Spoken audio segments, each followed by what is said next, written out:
Bonjour à tous et bienvenue sur cette nouvelle vidéo qui parlera des styles de manga, donc des genres de manga, shonen, seinen, yuri, yaoi, shoujo. On m'avait demandé une vidéo à ce sujet, donc c'est la vidéo d'aujourd'hui. On va commencer, allez c'est parti. Avant de faire cette vidéo, donc avant de commencer à parler des différents styles, je tiens à préciser que ce n'est pas parce qu'un style est voué à la jante féminine ou un style voué à la jante masculine que vous ne pouvez pas le lire. Donc bien évidemment, même si vous êtes un garçon, vous pouvez lire des shoujo. Si vous êtes une fille, vous pouvez lire des shonen. Les types de mangas ne sont pas créés spécifiquement pour une seule personne. On dit qu'elles sont basées, que par exemple les shoujo, histoire d'amour, c'est plus pour les filles, mais ne tenez pas compte de cette règle.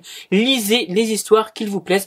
En revanche, tout ce que vous avez à tenir compte, c'est de l'avertissement que vous avez derrière le manga. Donc, interdit aux moins de 12 ans, pour public averti, attention scène de sexe, attention scène de meurtre. Ça oui, tenez-en compte. Mais concernant sa classification, vous pouvez lire n'importe quel genre de manga. C'est votre avis avant tout et pas celui des autres. Donc, je vais commencer par les shonen, qui est un genre de manga assez répandu.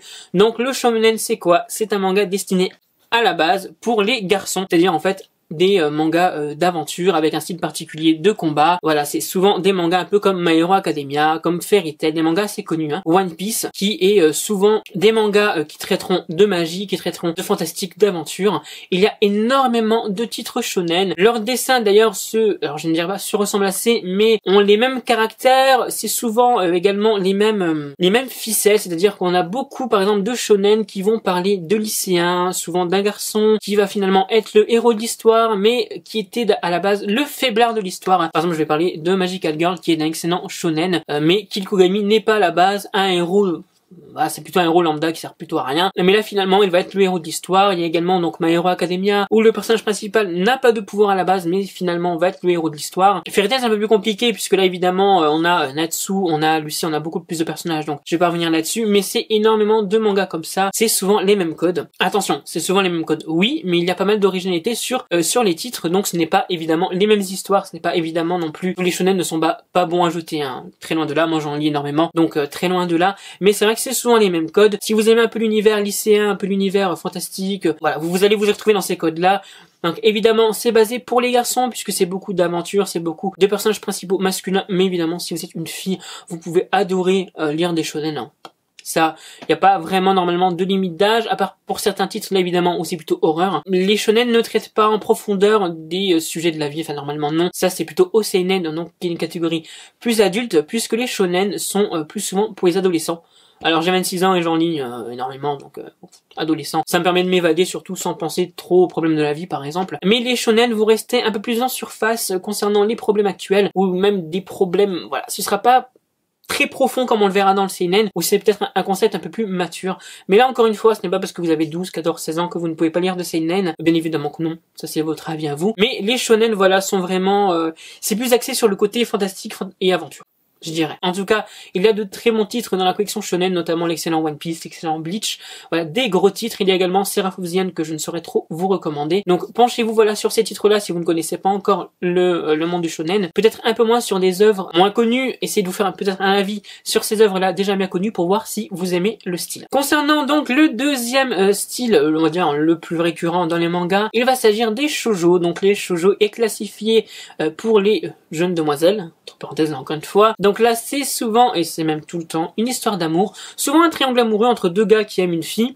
Bon, pourquoi pas, hein. Là encore, ça a les mêmes codes pour tous les mangas shoujo, c'est-à-dire qu'en fait, on a souvent la fille qui est pas spécialement, alors je dirais pas qu'elle est pas spécialement très jolie, bon, on va dire c'est pas la coqueluche du truc, hein, mais bon. C'est la fille qui va se remettre en question, qui va aimer un gars, voilà, ça joue toujours sur une relation romantique où la fille est considérée un peu comme, comment dire ça de façon non péjorative, romantique parce que, voilà, c'est très bien d'être romantique, donc je ne critique pas du tout le fait qu'on puisse être romantique, mais le plus souvent des cas, elles sont un peu nunuches quand même, enfin, pour certains titres que j'ai lus, elles sont pas extraordinairement futées dans leur relation, hein, elles voient pas vraiment venir l'obstacle qui arrive devant elles. C'est un style de manga que je ne lis pas beaucoup, donc je ne vais pas me permettre de dire énormément de choses là-dessus, mais c'est souvent ça, c'est souvent un peu à l'eau de rose, un peu des codes déjà bien inscrits, où la fille fatalement va finir avec le gars auquel elle pensait tout le temps et qui ne la regardait même pas, donc aux 2 premières pages du tome. Mais il y a également des shoujo qui changent par rapport à ça. Je vais parler bien sûr de Cardcaptor Sakura, qui est un shoujo fantastique, Sailor Moon, qui est également un shoujo fantastique, ou Kiss Him Not Me, où là, carrément, le personnage principal, donc Kae, elle ne veut pas que les beaux gosses de sa classe sortent avec elle, mais qu'ils sortent plutôt ensemble. Bon, bah, moi j'ai vraiment beaucoup aimé cette histoire, donc je vous la recommande évidemment. Il y a évidemment donc des shoujo comme Ugly Princess qui sont des shoujo qui traitent peut-être des problèmes donc des jeunes filles actuelles avec un peu plus de maturité. Donc ça c'est vraiment aussi un shoujo que je vous recommande. Mais c'est vrai que dans le code shoujo il y a énormément d'histoires qui se ressemblent. Ce n'est pas forcément un mal, hein. Quand vous êtes voilà là d'une grande journée de travail ou même de lycée, de collège, que vous en avez marre de tout, ça fait du bien parfois de se recentrer sur des histoires qui sont un peu plus superficielles et ça peut vous permettre également de passer une meilleure journée et d'être voilà, d'être un peu lâché donc de cette vie et ça peut faire du bien. Donc je recommande également les shoujo puisque ce n'est pas parce que vous êtes une fille, un garçon, que vous avez tel âge que vous n'avez pas le droit de lire ce genre d'histoire. Tous les goûts sont dans la nature et il faut absolument les respecter. Dans le même thème, je vais mettre les yaoi et les yuri. Alors qu'est-ce que c'est un yaoi et qu'est-ce que c'est un yuri? Tout simplement un yaoi, c'est un manga avec des personnages masculins homosexuels et des yuri, c'est des mangas avec des personnages homosexuels féminins, tout simplement. Il n'y a pas réellement de différence entre les deux, c'est-à-dire qu'en fait, c'est souvent des histoires d'amour, c'est rarement des histoires fantastiques, ce qui est un peu dommage en soi. J'ai vu pas mal de yaoi sur des histoires de mafieux, j'ai pris Acid Town, qui me semble est dans ce code-là, mais c'est vrai que je n'ai pas lu énormément d'histoires donc avec des yaoi, enfin des personnages homosexuels mafieux, ce que je trouve un peu dommage dans ce thème-là, donc dans les yaoi et dans les yuri, j'ai vraiment du mal, c'est le fait justement que ça ne se concentre uniquement sur l'histoire d'amour. En tout cas pour les yaoi, ce qui me dérange un peu, c'est que souvent ça va très vite. Les personnages principaux se tournent autour 15 secondes et puis enfin, se mettent déjà au lit. Voilà, c'est un peu dommage. Heureusement que donc mon auteur préféré Koketsuto Yamamoto n'est pas donc dans ce style-là. Ça prend beaucoup de temps avant que les personnages se mettent ensemble ou du moins passent à l'acte et ça c'est très bien. Je regrette que dans ces mangas-là il n'y ait pas assez d'histoires fantastiques. C'est vrai que ce serait bien finalement de voir des personnages homosexuels, masculins ou féminins évoluer dans un environnement magique avec des pouvoirs un peu à la Harry Potter. Ce serait vraiment novateur, ce serait vraiment bien. Donc à quand les histoires avec de la magie? On en a marre de voir des trucs mûches là partout dans le métro, dans les trains, allez, on couche par-ci, on couche par-là. Oui, il y a ça dans les mangas, pourquoi pas? Mais on s'en fout. On s'en fout. On veut de l'aventure, on veut de la magie, on veut des trucs qui font péter les yeux, pas un truc qui nous font parfois qui rendent assez relou le manga. Donc ça c'est vraiment un peu dommage. Je n'ai pas lu de Yuri, je connais de nom certains titres. Je pensais même que Nana c'était un Yuri à la base. Niveau culture Yuri, hein. J'ai par contre vu Citrus sur pas mal de chaînes. C'est vrai que c'est pas un manga qui me tente. Alors le Yuri c'est pas un genre de manga qui me tente. J'ai regardé un peu les dessins de Citrus, c'était pas mal en soi. L'histoire avait l'air sympa, mais apparemment de ce que j'en ai entendu sur certaines chaînes, ça va trop lentement et c'est un peu cucu.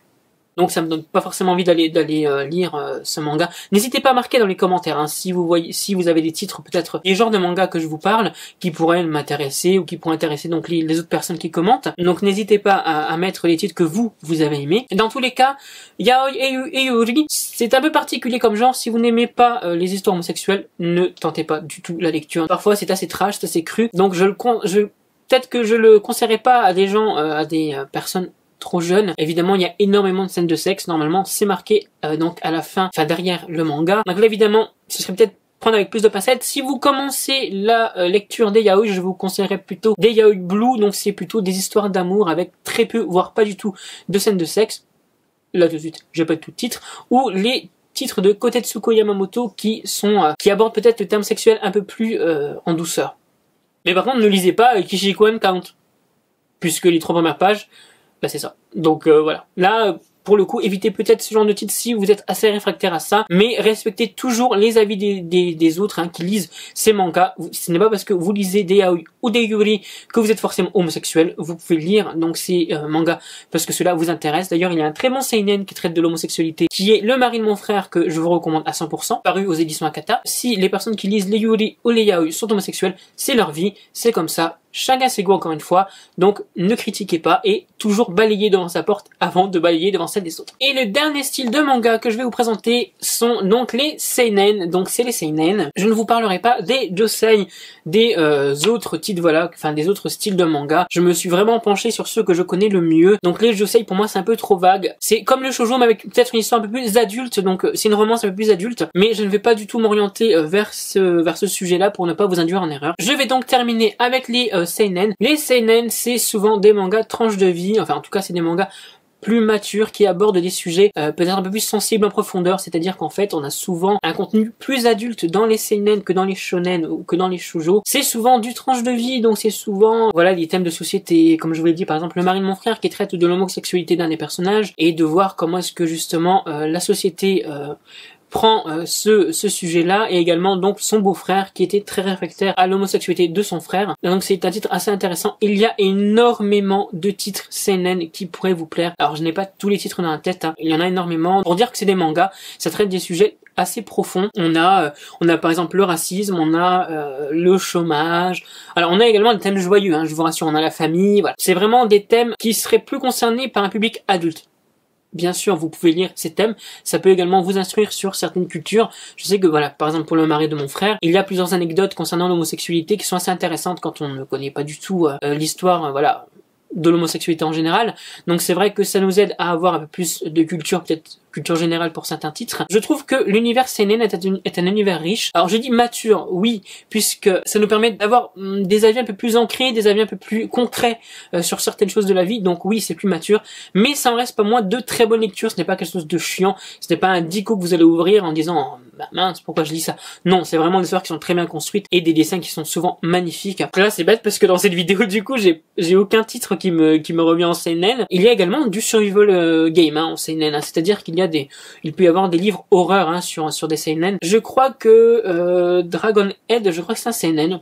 Si je me trompe, je vous marquerai en bas avec ma tête de boulet. Mais je crois que c'est un seinen. Il me semble qu'il y a également pas mal de titres d'édition Black Box qui sont seinen. Au Lézard Noir également qui sont seinen. Donc ça serait peut-être intéressant de voir justement sur ces sites si vous voulez commencer des seinen. Pour l'instant, j'ai pas d'autres titres à vous faire partager là tout de suite. Si j'en ai, bien sûr, je les mettrai dans mes lectures en cours. Mais voilà, si vous voulez aborder peut-être un autre aspect du manga, voir quelque chose d'un peu plus, je dirais pas froid, mais d'un peu plus peut-être un autre point de vue, tout simplement. Alors lancez-vous dans les seinen. Moi je vous dis, c'est de très très bons titres qu'il y a dans cette catégorie là, et donc voilà, je vous invite vraiment à découvrir si vous ne connaissez pas encore ce style, donc ce style de manga. Bien évidemment, c'est à la fin de ma vidéo que mon appareil photo s'est coupé, il fallait bien que ça m'arrive au moins une fois. Voilà, bon bah c'est pas grave, hein, je ne sais pas ce que je vous disais, mais bon tant pis. On se retrouve très bientôt pour une prochaine vidéo, j'espère vous voir donc à nouveau en commentaire pour me dire ce que vous avez pensé donc de cette vidéo et peut-être d'autres styles de manga que je ne connais pas. En attendant, je vous dis à très bientôt et prenez bien soin de vous, à bientôt.